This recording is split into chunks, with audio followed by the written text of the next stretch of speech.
नमस्कार दोस्तों, सूरज पांडे के चैनल में आपका बहुत बहुत बहुत स्वागत है।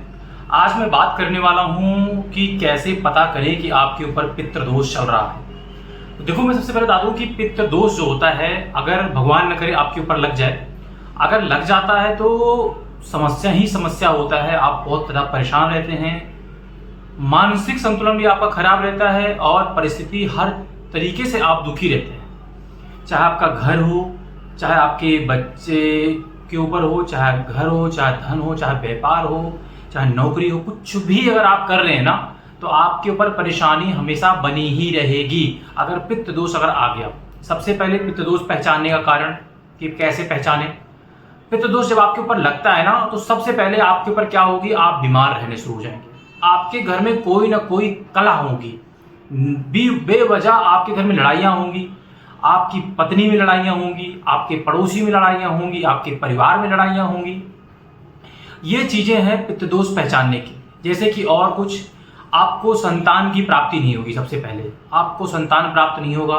अगर लड़की पैदा हो रही है तो लड़का नहीं होगा, लड़का हो रहा है तो लड़की नहीं होगी। मतलब ऐसी तमाम तरीके की चीज़ें ऐसे आ जाती हैं कि जिससे आपका पैसा, धन, व्यापार खत्म हो जाता है। आपके अंदर बीमारियां ऐसी आ जाएंगी कि सारा पैसा जो आप कमाएंगे, सारा पैसा वो डॉक्टरों में ही चला जाएगा। ये होते हैं पित्त दोष।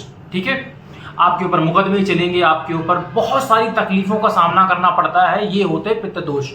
तो अब मैं बताता हूं पित्त दोष पता कैसे चलता है और पता करने का कारण क्या है कि आपके ऊपर पित्त दोष सच में क्या है।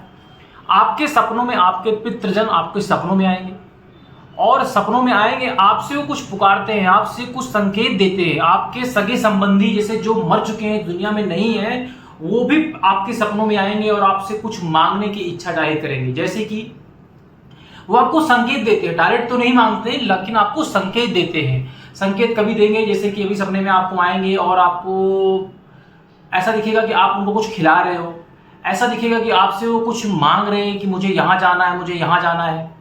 ऐसे तमाम तरीके की संकेत आते हैं। अच्छा, मैं बता देता हूँ पित्त दोष होता क्या क्या है। पित्त दोष में कौन कौन लोग आते हैं। आपको लगता होगा सिर्फ आपके पिताजी जो गुजर चुके हैं या आपके दादाजी गुजर चुके हैं। पित्त दोष 3 प्रकार के होते हैं। मैं बता देता हूँ पित्त दोष होता क्या है। एक तो पित्त दोष ऐसा कि जिनको आप जानते हो, जिनकी आपकी पीढ़ियों में जिनके बारे में आपको नाम पता है। जैसे कि हो सके क्या पता आपके पिताजी या आपके दादाजी गुजर चुके हों, उनके पिताजी गुजर चुके हों या उनके पिताजी। आपको मैक्सिमम टू मैक्सिमम 2 से 3 पीढ़ी या 4 पीढ़ी तक ही आपको नाम पता होगा, उसके ऊपर तो आपको नाम पता नहीं होता। तो एक तो हो गया पहला पित्त दोष कि ये इनसे कोई भूल चूक आपसे हुई होगी, आपसे कोई गलती हुई होगी, आपसे कोई भी ऐसी चीज होगी जो आप जो है, मैं गलती को बताऊंगा वो तभी कि क्या क्या उपाय करेंगे जिससे पित्त दोष समाप्त हो सकता है और आपके घर में सुख समृद्धि आएगी। ठीक है, क्योंकि मैं इन चीज़ों से गुजर चुका हूँ, हमारे ऊपर भी पित्त दोष लग चुका है, तो मुझे पता है, मुझे इन चीज़ों को पूरा पता है कि भाई कैसे क्या होता है। तो आप वीडियो में लास्ट तक बने रहो। भाई अगर चैनल को सब्सक्राइब नहीं किया ना तो सब्सक्राइब कर लो।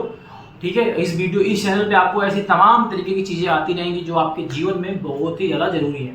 तो देखो, पित्त दोष, एक तो पित्त दोष होता है जिनके बारे में आपको पता होता है, 3-4 पुश्तें होती हैं। एक पित्त दोष ऐसा होता है जो हजारों सालों से आपके यहाँ लगा हुआ है। भाई ऐसे कि आपके दादाजी के पिताजी, उनके पिताजी, उनके पिताजी, उनके पिताजी, उनके पिताजी, उनके पिताजी, उनके पिताजी, मतलब ऐसे करके हजारों वर्षों। मतलब ऐसा तो नहीं है, कहीं ना कहीं तो आपकी उत्पत्ति हुई है भाई, तभी तो यहाँ तक आप हो। तो उनके ही पितर रहे होंगे। तो ये पितर जो होते हैं, इनको हम ब्रह्मा, विष्णु, महेश के नाम से पूछते हैं, क्योंकि उनका नाम तो हमें पता नहीं होता। तो जिनका नाम नहीं पता होता है उनको अगर हम पूजा करते हैं तो ब्रह्मा, विष्णु, महेश, क्योंकि वो सृष्टि के निर्माता है, तो वो सबके पिता हैं। हम उनका नाम लेके हम पूजा अर्चना कर लेते हैं, भूल चूक माफी मांग लेते हैं। एक तो पित्त दोष 2 आपको बता दिया। तीसरा पित्त दोष होता है आपकी माता की तरफ से। ये कोई पंडित नहीं बताएगा, ये मैं आपको स्पष्ट बता रहा हूं। बहुत ज्ञानी पुरुषों के बहुत हम ज्ञान अर्जित करके ही मैं आपको बता रहा हूं। एक पित्त दोष होता है आपकी माता की तरफ से। माता की तरफ से जैसे आपके नाना जी के पिताजी, उनके पिताजी, उनके पिताजी, उनके नाना, मतलब ऐसे वंशज भी चले जाते हैं, इनका भी पित्त दोष लगता है। अगर मान लो आपके घर में कोई 4 धाम यात्रा पे जाता है, या मान लो कोई गया करने जाता है, या अपने पितरों का पिंडदान करने जाता है तो दोनों पक्ष, एक तो होता है कि आपके आसपास जो भी लोग हैं उनके यहाँ भी पिंडदान करना होता है, और आपके नाना के यहाँ भी जाके पिंडदान किया जाता है, वहां भी अक्षत छिड़का जाता है। श्राद्ध का महीना चल रहा है, वहां भी अक्षत जाके छिड़का जाता है, तभी जाके पितरों को शांति मिलती है। तो पितरों की शांति के लिए हम क्या क्या उपाय करें वो मैं बताने चल रहा हूं आपको।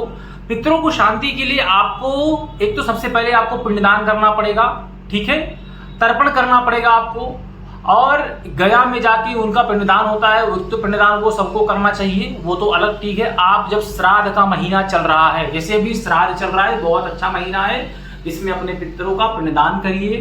पंडित को बुला के पिंडदान कर सकते हैं, आप ब्राह्मण को खिला सकते हैं, जिसके बारे में आपको याद है उनको बुला के उसी तिथि के हिसाब से आप खिला सकते हैं। ब्राह्मण को दान दे सकते हैं, गाय को भी आप एक अपना अर्घासन निकाल के आप उनको भी दे सकते हैं। और जिनके बारे में आपको नहीं पता, जो पुश्तैनी पित्र है, जिनके बारे में आपको पता ही नहीं, उनके बारे में थाली निकाल के कौवों को रख दो, या आप चौराहे पे जाके रख दो, जिससे गाय खा लेगी। या शहर में रह रहे हैं, अगर गांव में है तो गाय आपको मिल जाती है। शहरों में क्या होता है, लोग गाय को खुला शाम के समय छोड़ देते हैं, जिससे वहां पर आपको मिल जाएंगे, तो वहां पर भी आप रख सकते हो।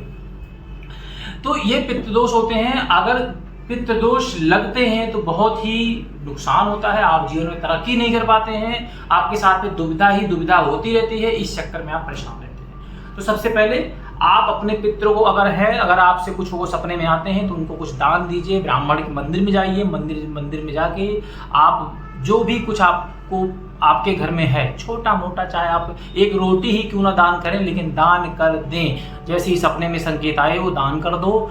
आप यमुना नदी या गंगा नदी पे जाओ, एक नारियल ले लो, मिठाई ले लो, 11 रुपए ले लो, और एक लाल कपड़े में बांध के नारियल को आप उसी नदी में प्रवाह कर दो, पितरों का नाम लेके। सबसे बढ़िया पितृदोष शांत होता है।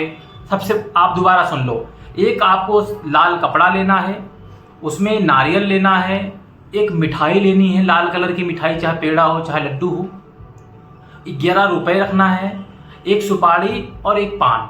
ये इतना लेके अपने पितरों का नाम लेके कि ये पितृ देवता जिनका बारे में मुझे नाम पता है वो, और जिनके बारे में मुझे नहीं पता है, जो मेरे माता पक्ष के हैं, पिता पक्ष के हैं, जो पूर्व पक्ष के हैं, मैं सबका नाम लेके मैं बस आपको आह्वान करता हूँ कि जो भी कुछ मुझसे भूल चूक हुई है उसके लिए मुझे क्षमा करो, और उसी नदी में आप ऐसे करके प्रवाह कर दो, तो आपका पितृदोष तुरंत समाप्त हो जाएगा, ठीक है। और आपको बहुत शांति मिलेगी, आपको नींद भी अच्छी आएगी। कई बार हाँ, पितृदोष अगर लगता है तो नींद भी नहीं आती, आपके सपने में बहुत उल्टा सीधा चीजें आती हैं, आप सो ही नहीं पाते भाई, आप परेशान रहते हैं। तो ये सब है। बाकी आपको हम नेक्स्ट वीडियो में मिलते हैं, वहां पर मिलेंगे, आपको कुछ अच्छी चीजें बताएंगे।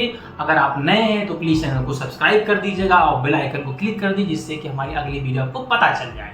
अगर अच्छा लगा है तो प्लीज लाइक कर देना। मिलते हैं आपको हम कल नेक्स्ट वीडियो में, तब तक के लिए जय श्री राम, जय महाकाल, हर हर महादेव।